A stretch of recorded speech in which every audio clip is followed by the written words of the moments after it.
السلام علیکم۔ اردو نیوز کے دلچسپ و عجیب کے ساتھ حاضر ہیں۔ قدیم کھوپڑی میں ایسے چوکور سوراخ کی دریافت جس نے ماہرین کو چکرا کر رکھ دیا۔ چوکور سوراخ والی یہ کھوپڑی سن 1400 سے لے کر 1530 عیسوی کے درمیان کی ہے اور اسکوئر نے اسے اپنی کتاب میں ایسے بنایا تھا۔ سن 1864 میں امریکی شخص افرائم جارج اسکوئر کا سامنا ایسی چیز سے ہوا جس کی شاید ہی انہوں نے کبھی توقع کی تھی۔ وہ اپنے ہاتھوں میں ایسی چیز کا ناقابل تردید ثبوت تھامے ہوئے تھے جسے سائنسدان ایک طویل عرصے سے ناممکن قرار دے کر جھٹلاتے رہے ہیں، یعنی قدیم دماغی سرجری، اور ایک طرح سے وہ اس چیز تک پرندوں کے فضلے کی وجہ سے پہنچے۔ جب سن 1861 میں امریکہ میں خانہ جنگی پھوٹ پڑی تو خوراک اگانے کے لیے کھاد کا حصول صدر ابراہیم لنکن کے لیے اسٹریٹجک ضرورت بن گیا، اور دنیا کی سب سے بہتر کھاد براعظم جنوبی امریکہ کے ان جزائر سے مل سکتی تھی جہاں صدیوں سے جمع ہوتے فضلے کے پہاڑوں کے پہاڑ قائم تھے۔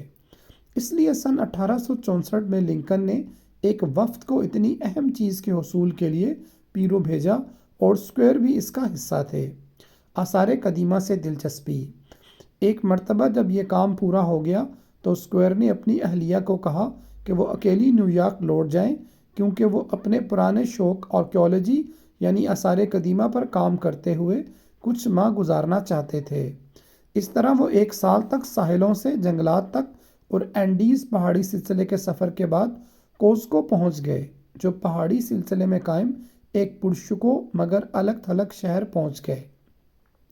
انہوں نے اپنی کتاب Peru exploration and travel incidents in the land of the Incas میں لکھا کہ یہاں تک پہنچنے میں پیرو کے دارالحکومت لیما سے نیو یارک تک کے سفر سے زیادہ وقت صرف ہوتا ہے اور تقریباً 4 گنا زیادہ تکلیف اور تھکاوٹ سہنی پڑتی ہے۔ اس علاقے میں ملنے والی شاندار قدیم سائٹس، شہر، اس کی تاریخ، آبادی اور موجودہ حالت تفصیل بیان کرنے کے بعد وہ ایک جگہ رک جاتے ہیں۔ میں بالخصوص سینیورا زینٹینو کی رہائش گاہ کا تذکرہ کروں گا۔ یہ پلازا ڈی سین فرانسسکو میں رہتی تھیں، جن کی غیر ملکیوں کے لیے توجہ مثالی تھی۔ انہوں نے پیرو میں آثار قدیمہ کے سب سے گراں قدر میوزیم کی بانی کے طور پر نام کمایا تھا۔ یہ گھر اٹلی کے شہر وینس میں بھی ایک محل کہلاتا، اگر اپنے طرز تعمیر کے لیے نہیں تو کم از کم اپنی وسعت کے لیے ضرور۔ اس کے کمروں کی گنجائش اور اس کی رنگا رنگ آرائش اور یہاں موجود مختلف اشیاء کی وجہ سے اس کا گرینڈ کینال وینس پر قائم کچھ سب سے خوبصورت گھروں میں سے ایک کے ساتھ موازنہ کیا جا سکتا ہے۔ افرائم جارج اسکوئر 1821 تا 1888، صحافی، سفارتکار اور شوقیہ ماہر آثار قدیمہ۔ عجائبات ہی عجائبات۔ سینیورا زینٹینو کا اصل نام ماریا اینا سینٹینو ڈی رومینویل تھا، اور یہ 1816 یا 1817 سے لے کر 1874 تک حیات رہیں۔ زبردست مطالعے کی وجہ سے ان کی شخصیت میں ایک نکھار تھا، اور پیرو کی مایہ ناز تعلیم دان ایلویرا گارسیا ای گارسیا نے اپنی ایک کتاب دی پیروین ویمن تھرو دی سینیچرز میں لکھا ہے کہ انہوں نے کم عمری میں ہی چیزیں جمع کرنی شروع کر دی تھیں، اور اس کے لیے ان کا جوش جنون کے قریب تھا۔ اسی جذبے سے مغلوب ہو کر وہ مختلف جگہوں سے چیزیں جمع کرتی رہتی، اور بالآخر ان کا گھر ایک تاریخی اور آرکیالوجیکل میوزیم بن گیا، جس کے ذریعے پیرو کی مکمل تاریخ کے مختلف ادوار کا خود تجربہ کیا جا سکتا ہے۔ ایلویرا گارسیا ای گارسیا نے لکھا، قبل از کولمبین دور کے پتھر، سیرامک اور نادر دھاتوں سے بنے نوادرات کے علاوہ یہاں پرو رومن موزائکس اور جاپانی چیزوں سے لے کر بھس بھرے ہوئے پرندے اور کئی پراسرار چیزیں بھی رکھی گئی تھیں، کیونکہ اس کا مقصد آرکیالوجیکل میوزیم بنانا نہیں بلکہ عجیب چیزوں کا میوزیم بنانا تھا۔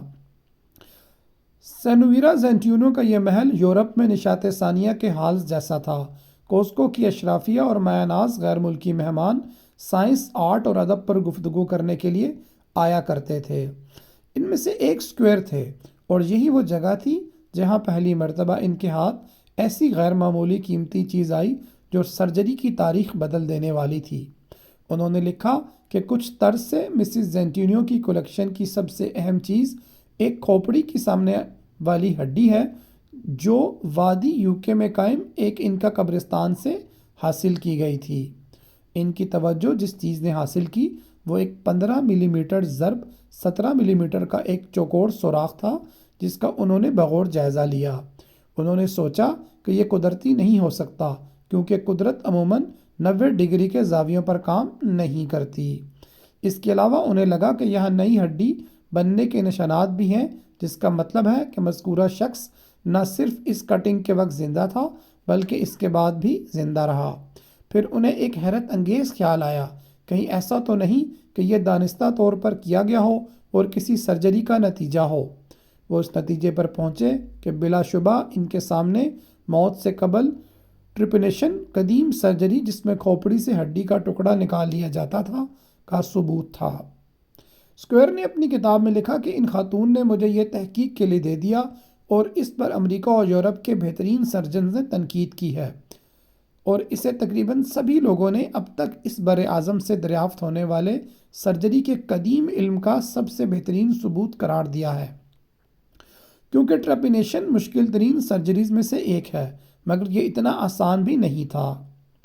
مسز زینٹینو کی کلیکشن ان کے بچوں نے 1880 کی دہائی میں برلن ایتھنوگرافک میوزیم کو فروخت کر دی تھی۔ اس میں منہ کے تہذیب کے اس چھوٹے سے مجسمے سمیت اور بہت سی چیزیں شامل ہیں۔ ناممکن اتنی بھی نہیں۔ اسکوئر نے 1877 میں پیرو میں اپنے ایڈونچرز کی کہانی شائع کی، مگر کسی وجہ سے انہوں نے جب امریکہ واپس لوٹنے کے بعد new York academy of medicine کے سامنے جب یہ کھوپڑی پیش کی تو لوگوں نے اسے ماننے سے انکار کر دیا کہ کیسے پیرو کے کسی مقامی شخص کی ٹرپینیشن سے کوئی شخص بچ کر نکل سکتا ہے۔ یہ تصور ہی لوگوں کو بہت مضحکہ خیز لگا کہ قدیم انکا افراد سن یا بے ہوش کر دینے والی ادویات اور دھاتی اوزاروں کے بغیر اس قدر نازک آپریشن کر سکتے تھے۔ اس وقت دنیا کے بہترین اسپتالوں کے ماہر ترین سرجنز کی گئی ٹرپینیشن میں بھی بچنے کا امکان صرف 10% ہوتا ہے، مگر ان لوگوں نے یہ بات نظر انداز کر دی تھی کہ ایسا دوسرے آپریشنز میں بھی ہوتا تھا۔ اگلے چند برسوں میں ہی جراثیم کے نظریے سے یہ بات سامنے آئی کہ اسپتالوں میں موت کی سب سے بڑی وجہ گندگی سے ہونے والے انفیکشنز تھے۔ مگر اسکوئر نے ہار نہیں مانی۔ انہوں نے یہ کھوپڑی اٹھائی اور اسے انسانی کھوپڑی پر صف اول کے یورپی ماہر پال بروکا کے پاس لے گئے، جو یونیورسٹی آف پیرس میں کلینکل سرجری اور ایکسٹرنل پیتھولوجی کے پروفیسر تھے۔ وہ پہلی اینتھروپولوجیکل سوسائٹی کے بانی بھی تھے۔ کوسکو میں گارے کی مدد کے بغیر پتھروں سے بنائی گئی قدیم دیوار۔ بروکا سن 1861 میں انسانی دماغ میں بولیوں کے لیے ذمہ دار جگہ تلاش کرنے کے بعد دنیا بھر میں مشہور ہو گئے تھے۔ کھوپڑیوں سے متعلق ان کے ہنر اور اینتھروپولوجیکل علوم پر ان کی مہارت کو بھی سراہا جاتا رہا تھا۔ اس چوکور سوراخ کے مطالعے کے بعد وہ اس نتیجے پر پہنچے کہ اس کی یہ ساخت دانستہ طور پر کاٹنے کی وجہ سے ہوئی ہے۔ انہوں نے اسے خوردبینی کے ذریعے دیکھا اور اس کے ارد گرد ہڈی کے بڑھنے کے آثار پائے۔ چنانچہ انہوں نے نتیجہ اخذ کیا کہ یہ مریض اس آپریشن سے زندہ بچ گیا تھا۔ یوں اسکوئر کے خیالات کی واضح انداز میں تصدیق ہو گئی۔ بروکا کی اعلیٰ ساکھ کے باوجود جب انہوں نے پیرس اینتھروپولوجیکل سوسائٹی کے سامنے یہ نتائج رکھے تو حاضرین ہچکچانے لگے، مگر کچھ برس بعد وسطی فرانس میں گول سوراخوں کی حامل کئی ہڈیاں اور انہی سائز کی ہڈیوں کی ڈسکس ملی، جنہیں شاید تعویذ کے طور پر استعمال کیا جاتا تھا۔ ان دریافتوں سے بروکا کے اس نظریے کی تصدیق ہوئی کہ جدید ہجری دور کے لوگ کامیابی سے ٹرپینیشن کر سکتے تھے۔ سائنسدانوں کے پاس اب یہ مان لینے کے علاوہ کوئی چارہ نہیں تھا کہ وہ اب تک اس شعبے میں قدیم معاشروں کو کمتر سمجھ رہے تھے۔ اب ماہرین بشریات نے دوبارہ اپنے مجموعوں میں سے کھوپڑیاں نکال کر ان طرح طرح کی ساختوں کے سوراخوں کا جائزہ لینا شروع کیا، جنہیں پہلے جنگ میں لگنے والے زخم، حادثات یا جانوروں کے حملے کے باعث ہونے والا زخم سمجھا جاتا رہا تھا۔ انہوں نے قدیم سرجری سے گزری ایسی کئی مزید کھوپڑیاں دیکھی جو 8000 سال قبل مسیح تک پرانی تھیں۔ اب ہم جانتے ہیں کہ یہ ایک عام معمول تھا اور دنیا بھر کے مختلف معاشروں میں لوگ کھوپڑی کاٹنے کے لیے کئی طرح کے اوزاروں کا استعمال کرتے تھے، جن میں نوکیلے پتھر، جانوروں کی ہڈیاں، گرم سلاخیں اور یہاں تک کہ شاکس کے دانت تک شامل ہیں۔ پیرو کی اکیڈمی آف سرجری نے اپنے لوگوں میں بھی لوہے کی مڑی ہوئی قدیم چھری کو شامل کیا ہے جو اس طرح کے آپریشنز میں استعمال ہوتی تھی۔ اس دریافت نے تاریخ از نو تحریر کرنے پر مجبور کیا اور تحقیق سے مزید حقائق سامنے آئے کہ دماغی سرجری کے قدیم ماہرین وہ کرنا جانتے تھے جو یورپی اور امریکی اب بھی نہیں جانتے تھے۔ ایسے ہی ایک مطالعے میں معلوم ہوا کہ قدیم ڈاکٹر انفیکشنز روک سکتے تھے۔ ٹرپن کی گئی 66 قدیم کھوپڑیوں میں سے صرف 3 میں انفیکشن کے آثار ملے۔ لندن میں 1870 کی دہائی کی ایک رپورٹ کے مطابق وہاں 75% دماغی امراض کے شکار افراد ہلاک ہو رہے تھے، جبکہ نیو گنی میں جہاں روایتی اوزاروں سے سرجن کھوپڑیوں میں سوراخ کیا کرتے وہاں اموات کی شرح 30% تھی۔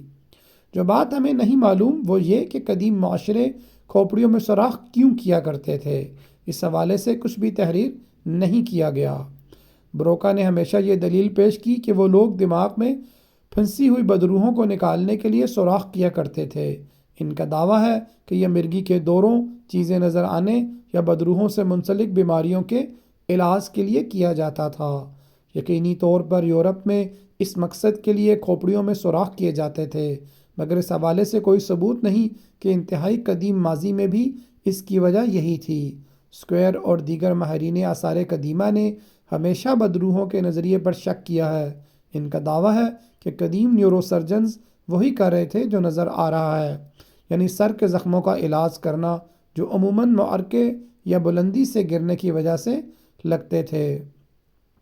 ویلندیزی پیٹر ایل بوسکو کی 1475 سے 1480 کے درمیان بنائی گئی پینٹنگز جس میں سرجری کو پاگل پن کا علاج قرار دیا گیا ہے اور جدید تحقیق بھی اسی جانب اشارہ کرتی ہے، بالخصوص ان لوگوں کے معاملے میں۔ مردوں میں خواتین کے مقابلے میں ایسے سوراخ زیادہ پائے گئے ہیں، جس کی وجہ یہ ہو سکتی ہے کہ قدیم دور میں خواتین کے مقابلے میں زیادہ مرد جنگیں لڑنے جایا کرتے تھے۔ یہ سوراخ عموماً کھوپڑی کی بائیں جانب ہوتے ہیں جہاں داہنے ہاتھ سے تلوار بازی کرتا شخص حملے کرتا۔ ٹرپینیشن عموماً زخموں کو صاف کرنے اور خون کو وہیں جم کر رک جانے سے روکنے کے لیے کی جاتی۔ توہم پرستی نے ٹرپینیشن کی شروعات کرنے میں کردار ادا کیا ہوگا، مگر یہ بھی امکان ہے کہ قدیم نیورو سرجنز اس کا استعمال لوگوں کی جانیں بچانے کے لیے کرتے تھے، جیسا کہ آج جدید سرجنز کیا کرتے ہیں۔